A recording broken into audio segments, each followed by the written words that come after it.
ಎಲ್ಲರಿಗೂ ನಮಸ್ಕಾರ. ನನ್ನೆಲ್ಲ ಆತ್ಮೀಯ ಪ್ರೀತಿಯ 10ನೇ ತರಗತಿಯ ಮುದ್ದು ಮಕ್ಕಳೇ, ಈ ದಿನದ ಕನ್ನಡ ತರಗತಿಗೆ ನಿಮ್ಮೆಲ್ಲರಿಗೂ ಸ್ವಾಗತ. ಮಕ್ಕಳೇ, ನಾವಿಂದು 10ನೇ ತರಗತಿಯ ಕನ್ನಡ ಭಾಷಾ ಪಠ್ಯಪುಸ್ತಕದಲ್ಲಿರ್ತಕ್ಕಂತಹ ಪೂರಕ ಪಾಠವಾಗಿರುವ ವಚನಗಳು ಅನ್ನುವಂತಹ ಪಾಠದ ಬಗ್ಗೆ ತಿಳಿದುಕೊಳ್ಳೋಣ. ಅಕ್ಕನ ವಚನಗಳ ಬಗ್ಗೆ, ವಚನಗಳ ಭಾವಾರ್ಥಗಳ ಬಗ್ಗೆ, ಕನ್ನಡದ ಪ್ರಥಮ ಕವಿತ್ರಿ ಅಕ್ಕ ಮಹಾದೇವಿ ಅಂತ ಕರಿತೀವಿ. ಹಾಗೆ ವೈರಾಗ್ಯ ನಿಧಿ ಅಂತೇಳಿ ಅಕ್ಕ ಮಹಾದೇವಿಯವರನ್ನು ನಾವು ಕರಿತೀವಿ. ಇನ್ನೇನು ತರಗತಿಯಲ್ಲಿ ನಾವು ಸಂಪೂರ್ಣ ಪಾಠದ ಸವಿವರವನ್ನು ನೋಡೋಣ. 4 ವಚನಗಳು ಅಕ್ಕ ಮಹಾದೇವಿ. ಮಕ್ಕಳೇ, ಈ ವಚನಗಳು ಪಾಠದ ಸಾರಾಂಶವನ್ನು ತಿಳಿದುಕೊಳ್ಳೋಕ್ಕಿಂತ ಮುಂಚೆ ನಾವು ವಚನ ಸಾಹಿತ್ಯದ ಬಗ್ಗೆ ಸ್ವಲ್ಪ ಮಾಹಿತಿಯನ್ನು ತಿಳಿದುಕೊಳ್ಳೋಣ. ಅದಾದ ಮೇಲೆ ಅಕ್ಕ ಮಹಾದೇವಿಯವರ ಪರಿಚಯ ಹಾಗೂ ಅವರು ಕೊಟ್ಟಿರುವಂತಹ ಅಕ್ಕನ ವಚನಗಳ ಸಂಪೂರ್ಣ ಭಾವಾರ್ಥವನ್ನು ನೋಡೋಣ. ಸುಮಾರು 11ನೇ ಶತಮಾನದ ಉತ್ತರಾರ್ಧದಲ್ಲಿ ಹಾಗೂ 12ನೇ ಶತಮಾನದ ಪೂರ್ವಾರ್ಧದಲ್ಲಿ ಬೆಳಕಿಗೆ ಬಂದಿರುವಂತಹ ಒಂದು ಅದ್ಭುತವಾದಂತಹ ಸಾಹಿತ್ಯ ಅಂತಂದ್ರೆ ಅದು ವಚನ ಸಾಹಿತ್ಯ. ನಮಗೆ ವಚನಗಳು ಅಂದರೆ ಸಾಕು, ಫಸ್ಟ್ ನೆನಪಿಗೆ ಬರೋದು ಯಾರು ಹೇಳ್ರಿ? ನಮ್ಮ ಕಾಯಕಯೋಗಿ ಬಸವಣ್ಣವರು. ಆಗ ಬಸವಣ್ಣವರಾಗಿರ್ಬೋದು, ಆಮೇಲೆ ಅಲ್ಲಮ್ಮ ಪ್ರಭುಗಳಾಗಿರ್ಬೋದು, ಜೇಡರ ದಾಸಿಮಯ್ಯ, ಐದಕ್ಕಿ ಮಹಾರಯ್ಯ, ಅಮುಗಿ ರಾಯಮ್ಮ, ಹೀಗೆ ಹಲವಾರು ಜನ ವಚನಕಾರರು ಏನು ಮಾಡಿರಪ್ಪ ಅಂದ್ರೆ ನಮಗೆ ತಿಳಿಯುವಂತಹ ಭಾಷೆಯಲ್ಲಿ ಅವರು ತಮ್ಮ ವಚನಗಳನ್ನು, ಅಂದಿನ ಪರಿಸ್ಥಿತಿಗಳನ್ನು ಏನು ಮಾಡಿದ್ರಪ್ಪ ಅಂತಂದ್ರೆ ವಚನಗಳ ಮುಖಾಂತರ ನಮಗೆ ರೂಪಿಸಿ ಕೊಟ್ಟರು. ವಚನ ಸಾಹಿತ್ಯಕ್ಕೆ ಇವರೆಲ್ಲರ ಕೊಡುಗೆ ಅತ್ಯಮೂಲ್ಯವಾದದ್ದಂತಾನೇ ಹೇಳ್ಬೋದು. ಅಂದಿನ ಕಾಲದಲ್ಲಿ ಸರ್ವ ಸಮಾನತೆಯನ್ನು ಕಾಣಬೇಕನ್ನೋದೇ ಎಲ್ಲ ಶಿವಶರಣರ ಅಥವಾ ವಚನಕಾರರ ಮುಖ್ಯ ಉದ್ದೇಶವಾಗಿತ್ತು.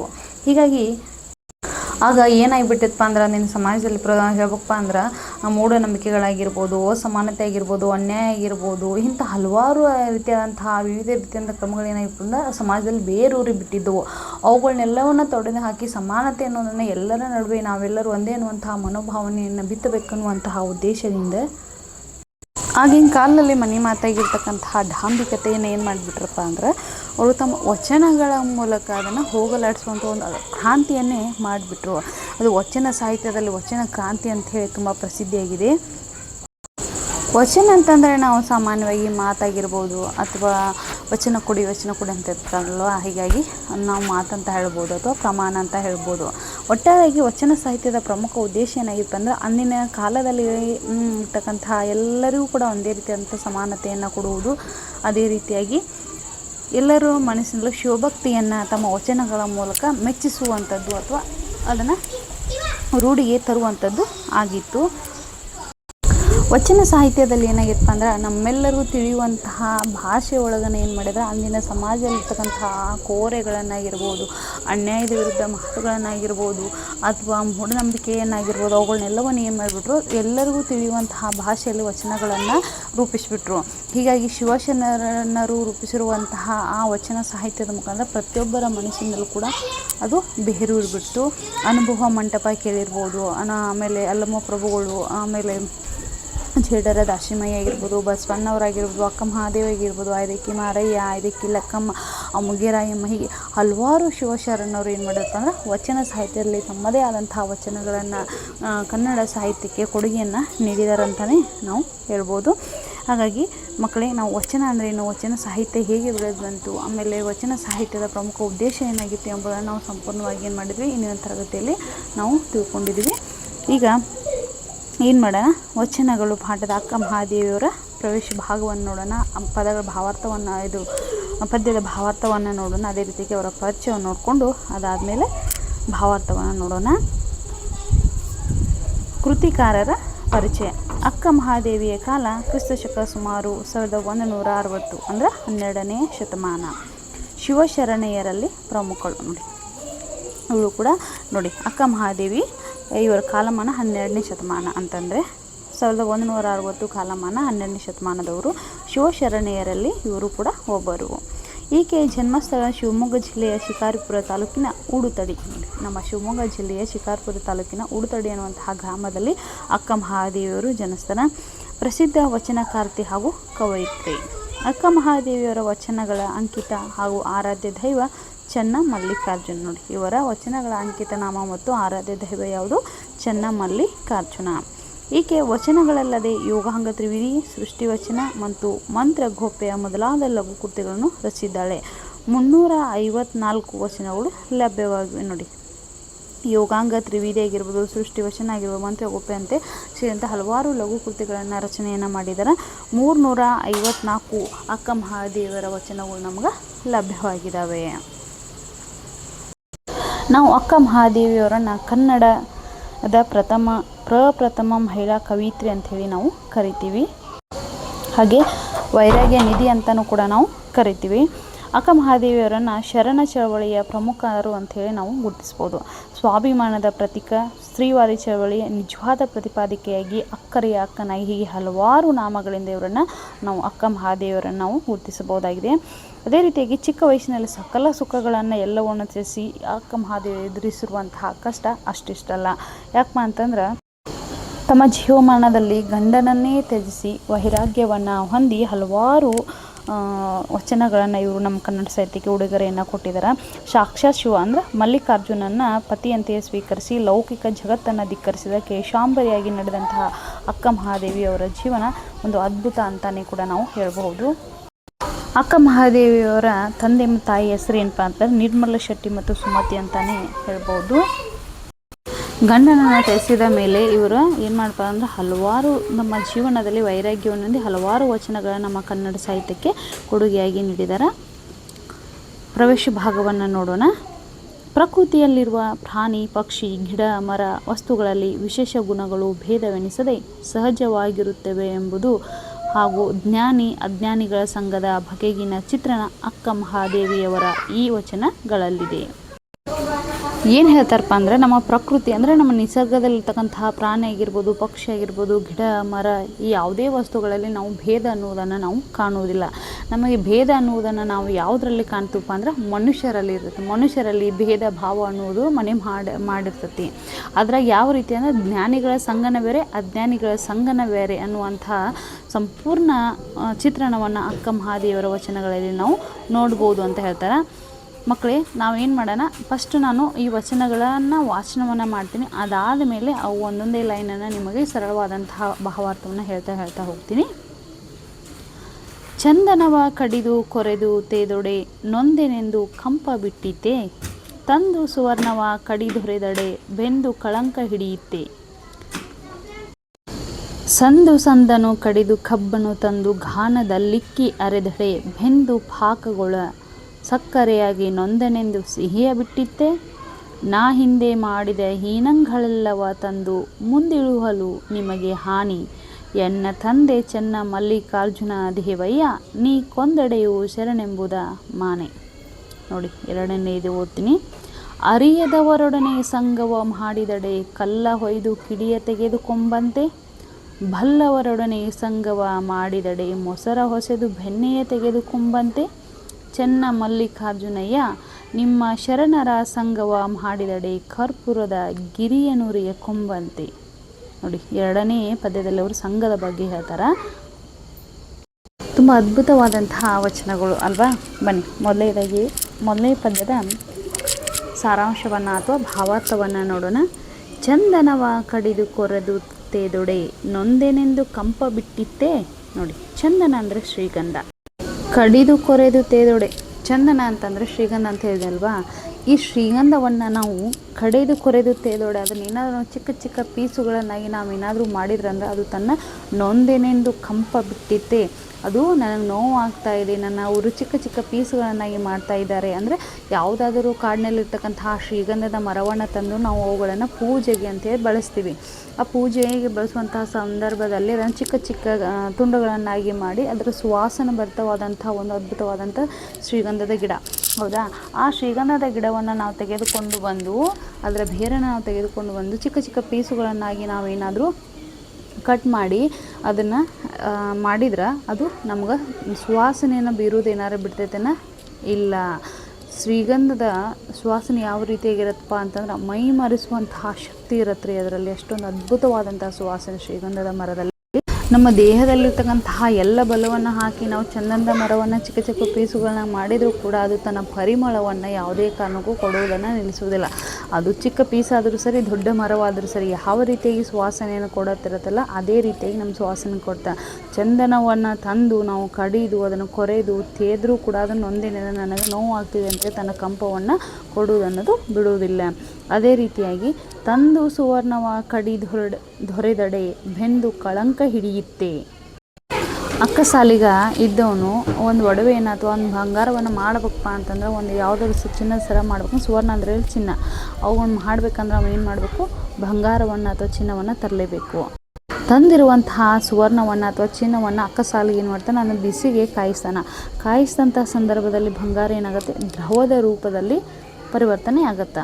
ದ್ರವ ರೂಪದಲ್ಲಿ ಬಂದಿರತಕ್ಕಂತಹ ಬಂಗಾರವನ್ನು ಅಕ್ಕಸಾಲಿಗೆ ಏನು ಮಾಡುತ್ತೆ, ತನಗೆ ಯಾವ ಸೇಪ್ ಬೇಕಲ್ಲ ಆ ಸೇಪ್ನಾಗಿ, ಅಥವಾ ಸರ ಆಗಿರ್ಬೋದು, ಕಿವಿಯೋಲಾಗಿರ್ಬೋದು, ಅಥವಾ ತನಗೆ ಯಾವ ರೀತಿ ಬೇಕಲ್ಲ ಅದನ್ನೇನು ಮಾಡ್ತಾನವ ಆ ರೀತಿಯಾಗಿ ಅದನ್ನು ಮಾಡ್ತಾನೆ. ಹೀಗೆ ಅಕ್ಕಸಾಲಿಗ ತಂದಿರುವಂತಹ ಬಂಗಾರವನ್ನು ಬಿಸಿಗೆ ಕಾಯಿಸಿ ದ್ರವ ರೂಪಕ್ಕೆ ತಂದು ತನ್ನ ಬೇಕಾದಂಥ ಸೇಪ್ನಲ್ಲಿ ಅದನ್ನು ಮಾಡಿದರೂ ಕೂಡ ಅದು ತನ್ನ ಹೊಳಪನ್ನು ಯಾವುದೇ ರೀತಿಯಾಗಿ ಕಳೆದುಕೊಳ್ಳುತ್ತಾ ಇಲ್ಲ. ಅದು ಖಂಡಿತ ಏನು ಮಾಡೋದು, ತನ್ನ ಹೊಳಪನ್ನು ಅದು ಕಳೆದುಕೊಳ್ಳುವುದಿಲ್ಲ. ಕೊನೆಗೆ ಅಕ್ಕಸಾಲಿಗನ ಕೈಯಲ್ಲಿ ಅದೇನಾಗಪ್ಪ, ಒಂದು ಸುಂದರವಾದಂತಹ ಆಭರಣವಾಗಿ ರೆಡಿ ಆಗತ್ತೆ. ರೆಡಿ ಆದಮೇಲೆ ಮೊದಲಿನಕ್ಕಿಂತ ಇನ್ನೂ ಕೂಡ ಹೆಚ್ಚಾಗಿ ಏನಾಗುತ್ತೆ, ಪಳ ಹೊಳಿಲಿಕ್ಕೆ, ಸುಂದರವಾಗಿ ಕಾಣಲಿಕ್ಕೆ ಶುರುವಾಗತ್ತೆ. ಯಾವುದೇ ಕಾರಣಕ್ಕೂ ಬಂಗಾರ ಏನು ಮಾಡೋದಿಲ್ಲ, ತನ್ನ ಹೊಳಪನ್ನು ಕಳೆದುಕೊಳ್ಳುವುದಿಲ್ಲ. ಅದು ಅಕ್ಕಸಾಲಿಗನ ಕೈಯಲ್ಲಿ ಸಿಕ್ಕು ಕಾಯಿಸಿ ಆಮೇಲೆ ದ್ರವರೂಪಕ್ಕೆ ಬಂದು ಒಂದು ಸೇಫಾದಂಥ ಸುಂದರವಾದಂಥ ಆಭರಣವಾಗಿ ಕಂಡು ಕೂಡ ಅದು ನೊಂದೇನೆಂದು ಬೆಂದೆನೆಂದು ಅಂತೆ ಕಳಂಕವನ್ನು ಹಿಡಿಯುವುದಿಲ್ಲ. ಅದು ಏನಾಗೋದಿಲ್ಲ, ಮೊದಲಿನ ಥರ ಯಾವ ರೀತಿಯಾಗಿ ಫಳ ಹೊಳೆಯುತ್ತಲ್ಲ ಅದೇ ರೀತಿಯಾಗಿ ಕೊನೆಗೂ ಕೂಡ ಫಳ ಹೊಳೆಯುತ್ತೆ ಅಂತ ಹೇಳ್ತಾಳೆ ಅಕ್ಕ ಮಹಾದೇವಿ. ಮುಂದೇನು ಹೇಳ್ತಾರೆ ನೋಡಿ, ಸಂದನು ಕಡಿದು ಕಬ್ಬನ್ನು ತಂದು ಘಾನದಲ್ಲಿಕ್ಕಿ ಅರೆದೆಡೆ. ನೋಡಿ, ಕಬ್ಬಿನ ಹಾಲನ್ನು ಎಲ್ಲರೂ ಕುಡಿದಿದ್ದೀರಲ್ವಾ, ತುಂಬ ಸಿಹಿಯಾಗಿರುತ್ತೆ, ರುಚಿಯಾಗಿರುತ್ತೆ. ಮಕ್ಕಳಿನ ಬೇಸಿಗೆ ಕಾಲ ಬಂದಾಗ ನೀವೇನು ಮಾಡಿರಿ, ಕಬ್ಬಿನ ಹಾಲನ್ನು ಕುಡೀರಿ. ಮೊದಲಿನ ಕಾಲದಲ್ಲಿ ಏನಾಗಿತ್ತಪ್ಪ ಅಂತಂದ್ರೆ, ಕಬ್ಬನ್ನು ಘಾಣದಲ್ಲಿ ಏನು ಮಾಡ್ತಾಯಿದ್ರು, ಅದನ್ನು ಬೇಯಿಸ್ತಾಯಿದ್ರು. ಆದರೆ ಈಗಿನ ಕಾಲ ಏನು ಮಾಡಿದಾರೆ, ಮಿಷನ್, ಈಗೂ ಕೂಡ ಘಾನಗಳು ಇಲ್ಲಿ ಅದಾವ, ಆದರೂ ಅಲ್ಲೊಂದು ಇಲ್ಲೊಂದು ಅಂತ ಅದಾವ. ಆದ್ರೆ ನಾವು ಈಗಿನ ಕಾಲದಲ್ಲಿ ಕಬ್ಬಿನ ಹಾಲನ್ನು ನಾವು ನೋಡಬೇಕು ಅಥವಾ ಕುಡಿಬೇಕು ಅಂತಂದ್ರೆ, ಈಗ ಸಿಟಿಗಳಲ್ಲಾಗಿರ್ಬೋದು, ಹಳ್ಳಿಗಳಲ್ಲಾಗಿರ್ಬೋದು, ಇವುಗಳನ್ನ ಮಿಷಿನ್ಗಳಲ್ಲಿ ಹಾಕ್ತಾರೆ. ನೋಡಿ, ಮಿಷನ್ಗಳಲ್ಲಿ ಚಿಕ್ಕ ಚಿಕ್ಕ ತುಂಡುಗಳನ್ನಾಗಿ ಮಾಡಿ ಅದನ್ನಷ್ಟೆಲ್ಲ ಕಟ್ ಮಾಡಿ ಅದನ್ನು ಮಿಷಿನ್ ಒಳಗೆ ಹಾಕಿ ಅದನ್ನು ಮೈ ನೋಯಿಸೋ ಹಾಗೆ ಅದನ್ನು ಕಟ್ ಮಾಡಿದ್ರು ಅದು ಏನಾಗತ್ತೆ, ರುಚಿಯಾದಂಥ ಹಾಲನ್ನೇ ಕೊಡುತ್ತೆ. ಸಂದನು ಕಡಿದು ಕಬ್ಬನ್ನು ತಂದು ಘಾನದಲ್ಲಿಕ್ಕಿ ಅರೆದೆ. ನೋಡಿ, ಅದನ್ನು ಚಿಕ್ಕದಾಗಿ ಪೀಸುಗಳನ್ನು ಮಾಡಿ ಅದನ್ನು ಕಡಿದು ಕಟ್ ಮಾಡಿರೋಂತಹ ಕಬ್ಬನ್ನು ತಂದು ಘಾನದಲ್ಲಿಕ್ಕಿ ಅದನ್ನು ಅರೆದರೂ ಕೂಡ ಅದೇನಾಗುತ್ತೆ, ತನ್ನ ಹಾಲನ್ನು, ರುಚಿಯಾದಂಥ ಹಾಲನ್ನು ಕೊಡುವುದು ಬಿಡುವುದಿಲ್ಲ. ಅದೇ ರೀತಿಯಾಗಿ ಬೆಂದು ಪಾಕಗೂಳ ಸಕ್ಕರೆಯಾಗಿ ನೊಂದೆನೆಂದು ಸಿಹಿಯ ಬಿಟ್ಟಿತ್ತೆ. ಘಾನದಲ್ಲಿ ಸಿಕ್ಕದನ್ನು ಅರೆದಾದ್ಮೇಲೂ ರುಚಿಯಾದಂತಹ ಸ್ವೀಟನ್ನು ಅದನ್ನೇನು ಮಾಡ್ತಾರೆ, ತಂದು ಕೊನೆಗೆ ಏನು ಮಾಡ್ತಾರೆ, ಅದನ್ನು ಬೆಂದು ಅದಕ್ಕೆ ಬಿಸಿಯಾದಂಥ ಶಾಖವನ್ನು ಕೊಟ್ಟು ಪಾಕನ್ನು ಮಾಡ್ತಾರೆ. ಅದಾದಮೇಲೆ ಸಕ್ಕರೆಯನ್ನು ಮಾಡ್ತಾರೆ. ಅಷ್ಟೆಲ್ಲ ಆದರೂ ಕೂಡ ಅದು ಬೆಲ್ಲದ ಪಾಕವನ್ನು ಮಾಡ್ತಾರೆ. ಅದೆಲ್ಲ ಮಾಡಿದರೂ ಕೂಡ ನೊಂದೇನೆಂದು ಸಿಹಿಯನ್ನು ಕೊಡೋದು, ನನಗೆ ನೋವಾಗಿತ್ತು, ನನ್ನ ಚಿಕ್ಕ ಪೀಸ್ಗಳನ್ನು ಮಾಡಿದ್ರು, ನನ್ನ ಮೈ ನೋಯಿಸೋ ಹಾಗೆ ಅದನ್ನು ಮಿಷನ್ ಒಳಗೆ ಹಾಕಿದ್ರು, ಘಾನದೊಳಗೆ ಹಾಕಿದ್ರು, ನನಗೆ ಬಿಸಿ ಶಾಖವನ್ನು ಕೊಟ್ಟರು. ನಾವು ಕೊನೆಗೆ ನನ್ನ ಪಾಕದ ಹಾಕಿ ಅದನ್ನು ಸಕ್ಕರೆಯನ್ನಾಗಿ ಮಾಡಿದರು ಅಂತ ಹೇಳಿದ್ರೆ ತನ್ನ ಸಿಹಿಯನ್ನು, ತನ್ನ ರುಚಿಯನ್ನು ಕೊಡುವುದೇನಾದರೂ ಬಿಡತ್ತನ ಇಲ್ಲ ಅಲ್ವಾ. ಅದು ಕೊನೆಗೆ ಸಿಹಿಯನ್ನು ಕೊಡೋದು ಬಿಡಲ್ಲಲ್ವಾ. ನೋಡಿ, ಚಂದನ ಶ್ರೀಗಂಧ ತನ್ನ ಸುವಾಸನೆ ಕೊಡೋದು ಬಿಡಲ್ಲ, ಏನೇ ಮಾಡಿದರು. ಚಿನ್ನ ತನ್ನ ಹೊಳಪನ್ನು ಮರೆಯುವುದಿಲ್ಲ. ಅದೇ ರೀತಿಯ ಬೆಲ್ಲ, ಕಬ್ಬು ತನ್ನ ಸಿಹಿಯನ್ನು ಕೊಡೋದನ್ನು ಬಿಡುವುದಿಲ್ಲ. ಆದರೆ ನಾ ಹಿಂದೆ ಮಾಡಿದೆ ಹೀನಗಳೆಲ್ಲವ ತಂದು ಮುಂದಿಳಿಯಲು ನಿಮಗೆ ಹಾನಿ. ಎನ್ನ ತಂದೆ ಚೆನ್ನ ಮಲ್ಲಿಕಾರ್ಜುನ ದೇವಯ್ಯ ನೀ ಕೊಂದಡೆಯೋ ಶರಣೆಂಬುದ ಮಾನೆ. ನೋಡಿ, ಇಲ್ಲಿ ಭಗವಂತನಿಗೆ ಕೇಳ್ತಾ ಇದ್ದಾರೆ, ನಾ ಹಿಂದೆ ಮಾಡಿರ್ತಕ್ಕಂಥ ಹಲವಾರು ಪಾಪಗಳನ್ನು ಏನೇ ಮಾಡಿದ್ರು ಕೂಡ ಅದರ ಮುಂದಿನ ಜನ್ಮದಲ್ಲಿ ನಾನು ಏನು ಮಾಡಿದೆ, ನಿನ್ನ ಮುಂದೆ ಬಂದು ನಿಂತಿದ್ದೀನಿ. ನಾನು ನಿನ್ನ ಮುಂದೆ ಬಂದು ನಿಂತಹ ಸಂದರ್ಭದಲ್ಲಿ ನಾನು ಕೊಲ್ತೀಯೋ, ನಾನು ಬದುಕಿಸ್ತೀಯೋ, ನಾನು ಜೀವಿಸ್ತೀಯೋ, ಏನು ಮಾಡ್ತೀಯೋ ಗೊತ್ತಿಲ್ಲ, ಅದು ನಿನಗೆ ಬಿಟ್ಟಿದ್ದು. ತಂದು ಮುಂದಿಡುವಲು ನಿಮಗೆ ಹಾನಿ. ಎನ್ನ ತಂದೆ ಚೆನ್ನ ಮಲ್ಲಿಕಾರ್ಜುನ ದೇವಯ್ಯ ನೀ ಕೊಂದಡೆಯು ಶರಣೆಂಬುದ ಮಾನೆ. ನೋಡಿ, ಹಿಂದೆ ಮಾಡಿರ್ತಕ್ಕಂತಹ ಪಾಪಗಳನ್ನು ತಂದು ನಾನು ನಿಮ್ಮ ಮುಂದೆ ಇಟ್ಟಿದ್ದೀನಿ. ಭಗವಂತ, ನೀ ಅವನು ಕ್ಷಮಿಸ್ತೀಯೋ ಅಥವಾ ನನ್ನನ್ನು ಕೊಲ್ತೀಯೋ ಅಥವಾ ನನ್ನ ಕಾಯ್ತೀಯೋ ನಿನಗೆ ಬಿಟ್ಟಿದ್ದು. ಆದರೆ ನನ್ನ ಮೇಲೆ ಕೃಪೆಯನ್ನು ತೋರು, ನೀ ಕೊಂದಡೆಯು ಶರಣೆಂಬುದ ಮಾನೆ. ಚೆನ್ನ ಮಲ್ಲಿಕಾರ್ಜುನ ದೇವನಿಗೆ ಕೇಳ್ತಾ ಇದ್ದಾರೆ ಕವಯಿತ್ರಿಲಿ, ಅಂದರೆ ಅಕ್ಕ ಮಹಾದೇವಿಯವರು. ಹಿಂದೆ ಹಲವಾರು ಪಾಪಗಳನ್ನು ಮಾಡಿದ್ದೀನಿ, ಆದರೆ ನಾ ಹಿಂದೆ ಮಾಡಿರ್ತಕ್ಕಂಥ ಹಲವಾರು ಹಲವಾರು ಪಾಪಗಳ ಪ್ರತಿಫಲವಾಗಿ ನಾನು ನಿನ್ನ ಮುಂದೆ ಬಂದು ಶರಣ ಅಂತ ಇದ್ದೀನಿ, ನೀನು ಏನು ಮಾಡ್ತೀಯೋದು ನಿನಗೆ ಬಿಟ್ಟಿದ್ದು ಅಂಥೇಳಿ ಮೊದಲನೇ ಪದ್ಯದಲ್ಲಿ ಚೆನ್ನಮಲ್ಲಿಕಾರ್ಜುನ ದೇವಯ್ಯ ಅಂಥೇಳಿ ಮೊದಲನೇ ಪದ್ಯದಲ್ಲಿ ಸಂಪೂರ್ಣ ಸಾರಾಂಶವನ್ನು ನಾವು ನೋಡಿದ್ವಿ. ನೋಡಿ ಮಕ್ಕಳೇ, ಒಟ್ಟಾರೆಯಾಗಿ ಹೇಳ್ಬೇಕಪ್ಪ ಅಂದ್ರೆ ಶ್ರೀಗಂಧ ಎಷ್ಟೇ ಅದನ್ನು ಚಿಕ್ಕ ಚಿಕ್ಕ ಪೀಸುಗಳನ್ನು ಮಾಡಿ ಕಡಿದು ಕೊರೆದು ಏನೇ ಮಾಡಿದರೂ ತನ್ನ ಸುವಾಸನೆಯನ್ನು ಕೊಡುವುದನ್ನು ಬಿಡುವುದಿಲ್ಲ. ಅದೇ ರೀತಿಯಾಗಿ ಚಿನ್ನ ಅಕ್ಕ ಸಾಲಿಗನ ಕೈಯಲ್ಲಿ ಸಿಕ್ಕಂತಹ ಚಿನ್ನ ತನ್ನ ಹೊಳಪನ್ನು ಬಿಡುವುದಿಲ್ಲ. ಅದೇ ರೀತಿಯಾಗಿ ನಾವು ಚಿಕ್ಕ ಚಿಕ್ಕ ಪೀಸ್ಗಳಾಗಿ ತಂದು ಕಬ್ಬನ್ನು ತಂದು ಗಾಣದಲ್ಲಿ ಹಾಕ್ಬೋದು ಅಥವಾ ಮಿಷನ್ದಲ್ಲಿ ಹಾಕಿ ತನ್ನ ಮೈಯೆಲ್ಲ ನೋವು ಆಗುವ ಹಾಗೆ ಎಷ್ಟೇ ಅದಕ್ಕೆ ಕಷ್ಟ ಕೊಟ್ಟರೂ ಕೂಡ ಅದು ತನ್ನ ಸಿಹಿಯನ್ನು ಕೊಡುವುದನ್ನೋದು ಬಿಡುವುದಿಲ್ಲ. ಅದೇ ರೀತಿಯಾಗಿ ಹಿಂದಿನ ಜನ್ಮದಲ್ಲಿ ಮಾಡಿರ್ತಕ್ಕಂಥ ಹಲವಾರು ಪಾಪಗಳನ್ನು ಕುರಿತು ನಾನು ಇನ್ನು ಮುಂದೆ ಬಂದು ಕ್ಷಮೆಯನ್ನು ಕೇಳ್ತಾ ಇದ್ದೀನಿ. ಅದನ್ನು ಭಗವಂತ ನಿನಗೆ ಬಿಟ್ಟಿದ್ದು, ನೀನನ್ನು ಕೊಲ್ತೀಯೋ, ಕಾಯ್ತೀಯೋ, ಕಾಪಾಡ್ತೀಯೋ, ಏನು ಮಾಡ್ತೀಯೋ, ಕ್ಷಮಿಸ್ತೀಯೋ ಅದೆಲ್ಲವೂ ಕೂಡ ನಿನ್ನ ಮೇಲೆ ನಿನಗೆ ಬಿಟ್ಟಿದ್ದು ಚೆನ್ನಮಲ್ಲಿಕಾರ್ಜುನ ದೇವ, ನೀನು ಸದಾ ನಿನ್ನ ಕೃಪೆ ನನ್ನ ಮೇಲೆ ಇರಲಿ ಅಂತೇಳಿ ಮೊದಲನೇ ಪದ್ಯಭಾಗದಲ್ಲಿ ಹೇಳ್ತಾರೆ. ಎರಡನೇ ಪದ್ಯಭಾಗದಲ್ಲಿ ಏನು ಹೇಳ್ತಾರೆ ನೋಡಿ, ಈ ಎರಡನೇ ವಚನದಲ್ಲಿ ಅಕ್ಕಮಹಾದೇವಿಯವರು ಸಂಘ ಯಾವ ರೀತಿಯಾಗಿರುತ್ತೆ ಅನ್ನೋದ್ರ ಬಗ್ಗೆ ಹೇಳ್ತಾರೆ. ನಾವು ಅಜ್ಞಾನಿಗಳ ಸಂಘ ಹೇಗಿರುತ್ತೆ, ಜ್ಞಾನಿಗಳ ಸಂಘ ಹೇಗಿರುತ್ತೆ, ಶಿವಶರಣರ ಸಂಘ ಹೇಗಿರುತ್ತೆ ಎಂಬುದರ ಬಗ್ಗೆ ಇಲ್ಲಿ ಹೇಳ್ತಾ ಇದ್ದಾರೆ. ಅರಿಯದವರೊಡನೆ ಸಂಗವ ಮಾಡಿದಡೆ ಕಲ್ಲ ಹೊಯ್ದು ಕಿಡಿಯ ತೆಗೆದುಕೊಂಬಂತೆ, ಬಲ್ಲವರೊಡನೆ ಸಂಗವ ಮಾಡಿದಡೆ ಮೊಸರ ಹೊಸೆದು ಬೆಣ್ಣೆಯ ತೆಗೆದುಕೊಂಬಂತೆ, ಚೆನ್ನಮಲ್ಲಿಕಾರ್ಜುನಯ್ಯ ನಿಮ್ಮ ಶರಣರ ಸಂಗವ ಮಾಡಿದಡೆ ಕರ್ಪೂರದ ಗಿರಿಯನ್ನು ಕೊಂಬಂತೆ. ನೋಡಿ, ಅರಿಯದವರೊಡನೆ ಸಂಗವ ಮಾಡಿದಡೆ ಕಲ್ಲ ಹೊಯ್ದು ಕಿಡಿಯ ತೆಗೆದುಕೊಂಬಂತೆ. ಅರಿಯದವರು ಅಂತಂದರೆ ಯಾರು? ಅಜ್ಞಾನಿಗಳು. ಸಂಘ ಅಂದರೆ ಒಂದು ಸ್ನೇಹ ಅಂತ ಹೇಳ್ಬೋದು. ನಾವು ಅಜ್ಞಾನಿಗಳವರ ಜೊತೆ ನಾವೇನಾದರೂ ಸ್ನೇಹವನ್ನು ಮಾಡಿದರೆ ಅದು ಯಾವ ರೀತಿಯಾಗಿರುತ್ತೆ? ಕಲ್ಲ ಹೊಯ್ದು ಕಿಡಿಯ ತೆಗೆದುಕೊಂಬಂತೆ. ಎರಡು ಕಲ್ಲನ್ನು ತೆಗೆದುಕೊಳ್ಳಿ ಮಕ್ಕಳೇ, ಎರಡು ಕಲ್ಲನ್ನು ತೆಗೆದುಕೊಂಡು ಅದನ್ನು ಕುಟ್ಟಿ ನಾವು ಒಂದು ಸಣ್ಣ ಪ್ರಯತ್ನವನ್ನು ಮಾಡಿದ್ರೆ ಅದರಲ್ಲಿ ಚಿಕ್ಕದಾದಂತಹ ಬೆಂಕಿ ಉಂಡೆಗಳನ್ನು ನಾವು ಕಾಣ್ಬೋದು. ಹೌದಾ? ಒಂದು ಕಲ್ಲನ್ನು ಮತ್ತೊಂದು ಕಲ್ಲನ್ನು ನಾವು ಸಂಪೂರ್ಣವಾಗಿ ಜಜ್ಜಿ ಏನೇ ಪ್ರಯತ್ನ ಮಾಡಿದರೂ ಕೂಡ ಆಗ ನಾವು ಅದರಲ್ಲಿ ಏನು ಮಾಡೋದು? ಕಿಡಿಯನ್ನು ಹೊತ್ಕೊಳ್ಳೋದು ನಾವು ಕಾಣ್ಬೋದು. ಒಟ್ಟಾರೆಯಾಗಿ ನಾವು ಅಜ್ಞಾನಿಗಳ ಜೊತೆ ಸಂಘವನ್ನು ಅಥವಾ ಸ್ನೇಹತ್ವವನ್ನು ಮಿತ್ರತ್ವವನ್ನು ನಾವು ಮಾಡಿದಾಗ ಕಲ್ಲತ್ತು ಹಾಕಿ ಅದು ಕಿಡಿಯ ಯಾವ ರೀತಿ ಕಿಡಿ ಬೆಂಕಿ ಚಿಕ್ಕ ಉಂಡೆಗಳ ಕಾಣುತ್ತಲ್ಲ ಅದೇ ರೀತಿಯಾಗಿ ಅರಿಯದರೊಡನೆ ಸಂಘ ಮಾಡಿದ ಸಂದರ್ಭದಲ್ಲಿ ಕಲ್ಲ ಹೊಯ್ದು ಕಿಡಿ ತೆಗೆದುಕೊಂಬಂತೆ ಕಾಣುತ್ತೆ ಅಂತ ಹೇಳ್ತಾರೆ. ಬಲ್ಲವರೊಡನೆ ಸಂಘವ ಮಾಡಿದೊಡೆ ಮೊಸರ ಹೊಸೆದು ಬೆಣ್ಣೆ ತೆಗೆದುಕೊಂಬಂತೆ. ಬಲ್ಲವರು ಅಂದರೆ ಯಾರಲ್ಲಿ? ಬುದ್ಧಿವಂತರು, ಜ್ಞಾನಿಗಳು, ತಿಳಿದವರು. ಅವರ ಸ್ನೇಹವನ್ನು ಮಾಡಿದರೆ ಅಂದರೆ ಬಲ್ಲವರೊಡನೆ ಅಂದರೆ ಜ್ಞಾನಿಗಳ ಅಥವಾ ಯಾರು ತಿಳಿದವರ ಅಥವಾ ಬುದ್ಧಿವಂತರ ಸ್ನೇಹವನ್ನು ನಾವು ಮಾಡಿದರೆ ಮೊಸರ ಹೊಸೆದು ಬೆಣ್ಣೆ ತೆಗೆದುಕೊಂಬಂತೆ. ನಾವು ಯಾರನ್ನ ತಿಳಿದವರು ಅಥವಾ ಅನುಭವಿಗಳು ಅಥವಾ ಯಾರು ಬುದ್ಧಿವಂತರ ಸ್ನೇಹವನ್ನು ನಾವು ಮಾಡ್ತೀವಲ್ಲ ಅದು ಮೊಸರನ್ನು ಹೊಸೆದು ಬೆಣ್ಣೆ ತೆಗೆದುಕೊಂಬಂತೆ. ಮೊಸರನ್ನ ಕಡೆ ನಾವು ಬೆಣ್ಣೆಯನ್ನು ಯಾವ ರೀತಿಯಾಗಿ ತೆಗೆದುಕೊಳ್ತೀವಲ್ಲ ಆ ರೀತಿಯಾಗಿ ನಮ್ಮ ಸ್ನೇಹ ಕಾಣುತ್ತೆ. ಮೊಸರು ಕೂಡ ನಮ್ಮ ದೇಹಕ್ಕೆ ಹಿತ ಅಲ್ವಾ? ಅದೇ ರೀತಿಯಾಗಿ ಬೆಣ್ಣೆಯು ಕೂಡ ನಮ್ಮ ದೇಹಕ್ಕೆ ಒಳ್ಳೆಯವಾದಂಥ ಒಂದು ಪದಾರ್ಥವೇ. ಒಟ್ಟಾರೆಯಾಗಿ ನಮ್ಮ ಜೀವನದಲ್ಲಿ ನಾವು ಒಳ್ಳೆಯವರ ಜೊತೆ, ಜ್ಞಾನಿಗಳ ಜೊತೆ, ಬುದ್ಧಿವಂತರ ಜೊತೆ, ಯಾರು ತಿಳಿದಿರುತ್ತಲ್ಲ ಅಂಥವ್ರ ಜೊತೆ ನಾವು ಒಳ್ಳೆಯ ರೀತಿಯನ್ನು ಸ್ನೇಹವನ್ನು ಮಾಡಿದರೆ ಮೊಸರು ನಮ್ಮ ದೇಹಕ್ಕೆ ಯಾವ ರೀತಿ ಹಿತವಾಗಿರುತ್ತೋ, ಬೆಣ್ಣೆ ನಮ್ಮ ದೇಹಕ್ಕೆ ಯಾವ ರೀತಿ ಹಿತವಾಗಿರುತ್ತೋ ಅದೇ ರೀತಿಯಾಗಿ ನಮ್ಮ ಜೀವನ ಕೂಡ ಹಿತಮಯವಾಗಿರುತ್ತೆ ಅಂತ ಹೇಳ್ತಾರೆ. ಚೆನ್ನಮಲ್ಲಿಕಾರ್ಜುನಯ್ಯ ತನ್ನ ಆರಾಧ್ಯ ದೈವವಾಗಿರ್ತಕ್ಕಂಥ ಚೆನ್ನಮಲ್ಲಿಕಾರ್ಜುನನ್ನ ಇಲ್ಲಿ ಹೇಳ್ತಾ ಇದ್ದಾರೆ ಕವಯಿತ್ರಿಯವರು. ನಿಮ್ಮ ಶರಣರ ಸಂಗವ ಮಾಡಿದಡೆ ಕರ್ಪೂರದ ಗಿರಿಯನುರಿಯ ಕೊಂಬಂತೆ. ಚೆನ್ನಮಲ್ಲಿಕಾರ್ಜುನ ನಿಮ್ಮ ಶರಣರ ಸಂಘವ ಅಂದರೆ ಶಿವಶರಣರ ಸಂಘವನ್ನು ನಾವು ನಮ್ಮ ಜೀವನದಲ್ಲಿ ಮಾಡಿದ್ದೇ ಆದ್ರೆ ಕರ್ಪೂರದ ಗಿರಿಯನುರಿಯ ಕೊಂಬಂತೆ. ನೋಡಿ, ಕರ್ಪೂರ ಅಂದರೆ ನೀವು ದೇವರ ಪೂಜೆಗೆಲ್ಲ ನಾವು ಕರ್ಪೂರ ಬೆಳಗೋದನ್ನು ನೋಡೇ ಇರ್ತೀರಲ್ವ. ಗಿರಿ ಅಂದರೆ ಅದೊಂದು ಪರ್ವತ. ನಾವು ಕರ್ಪೂರದ ಗಿರಿಗೆ ಬೆಂಕಿಯನ್ನು ಇಟ್ಟಂತಹ ಸಂದರ್ಭದಲ್ಲೂ ಸಂಪೂರ್ಣವಾಗಿ ಉರಿದು ಹೋಗಿಬಿಡತ್ತೆ.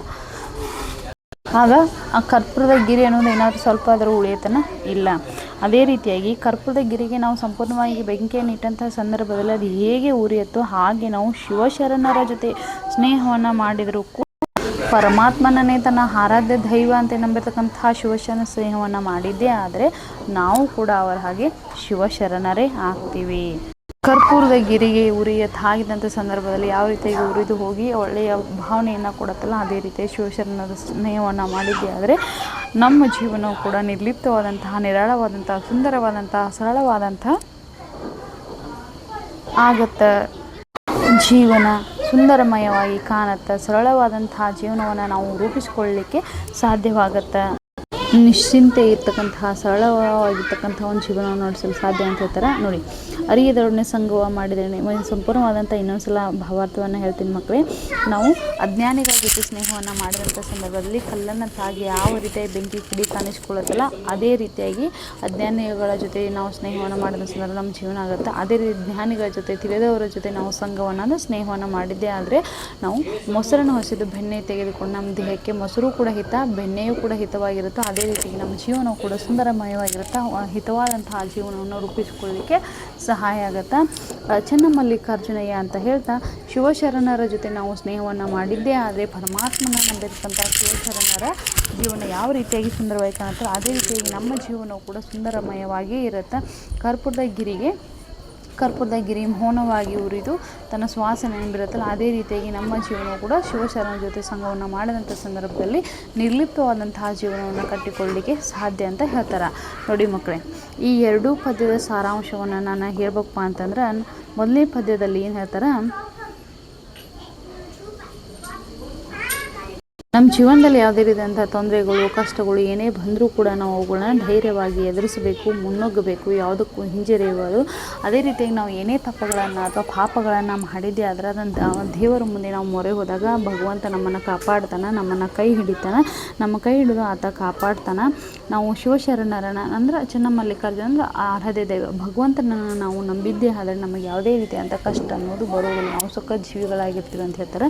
ಇನ್ನು ಎರಡನೇ ಪದ್ಯ ಭಾಗದಲ್ಲಿ ಹೇಳ್ಬೇಕಪ್ಪ ಅಂದರೆ, ಜ್ಞಾನಿಗಳ ಸ್ನೇಹವನ್ನು ಮಾಡಿದರೆ ಏನಾಗುತ್ತೆ, ಅಜ್ಞಾನಿಗಳ ಸ್ನೇಹವನ್ನು ಮಾಡಿದರೆ ಏನಾಗುತ್ತೆ, ಅದೇ ರೀತಿಯಾಗಿ ತಿಳಿದವರಂದು ಶಿವಶರಣರ ಸ್ನೇಹವನ್ನು ಮಾಡಿದ್ದೇ ಮಾಡಿದರೆ ಏನಾಗುತ್ತೆ, ನಮ್ಮ ಜೀವನ ಸುಂದರಮಯವಾಗಿ ನಿರ್ಲಿಪ್ತವಾದಂಥ ಸುಂದರವನ್ನು ಕಟ್ಟಿಕೊಳ್ಳಲಿಕ್ಕೆ ಆಗುತ್ತೆ. ನಮ್ಮ ಜೀವನ ಎಷ್ಟೊಂದು ಹಿತವಾಗಿರುತ್ತೆ ಎಂಬುದರ ಬಗ್ಗೆ ಇಲ್ಲಿ ಎರಡನೇ ಪದ್ಯ ಭಾಗದಲ್ಲಿ ಹೇಳ್ತಾರೆ ನೋಡಿ ಮಕ್ಕಳು.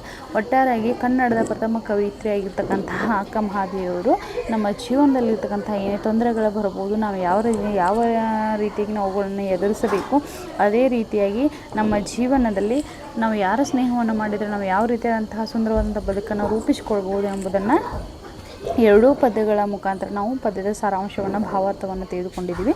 ಇಂದಿನ ಸಂಪೂರ್ಣ ಪದ್ಯವಾಗದ ಸಾರಾಂಶ ನಿಮ್ಮೆಲ್ಲರಿಗೂ ಅರ್ಥವಾಗಿದೆ ಅಂತೇಳಿ ನಾನು ಭಾವಿಸ್ತಾ ಇಂದಿನ ತರಗತಿಗೆ ವಿರಾಮ ನೀಡುವಂತಹ ಸಮಯ. ಎಲ್ಲರಿಗೂ ನಮಸ್ಕಾರ.